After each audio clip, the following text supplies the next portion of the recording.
Cricket betting అనేది నేను చేశానా లేదా అనేది. కానీ ఆ నిందని ఇంకా భరిస్తున్నా నేను. అది చచ్చేదాకా నాకు పోదది. ఎవరి పాపాన్ని నేను భరిస్తున్నానో మీ అందరికీ కూడా తెలుసు. కింద కామెంట్లు ఎట్లా అంత నీచమైన కామెంట్లు పెడుతున్నా కూడా రైట్, ఓకే. నేను ఎక్కడ ఈ రోజు కూడా నేను మాట్లాడలా. ఎందుకంటే ఆ మడ్డు నా మీద పూశారు. నేను అందరినీ ప్లీజ్ చేయలేను, అందరికీ ఇది నేను ఒప్పించలేను. అందరూ నమ్మాల్సిన బాధ్యత కూడా ఎవరికి అవసరం లేదు.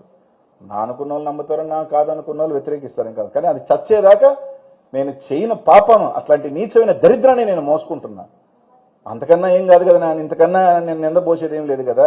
దాంట్లో రాజకీయాల్లోకి వచ్చిన తర్వాత 1000 కోట్లు 2000 కోట్లు 3000 కోట్లు ఉన్నాయంటే అనుకుంటే నేను అందరికీ ఒప్పించాల్సిన అవసరం లేదు కదా. నా పరిస్థితి ఇది, నా పరిస్థితి అది అని చెప్పుకోవాల్సిన అవసరం నాకు లేదు.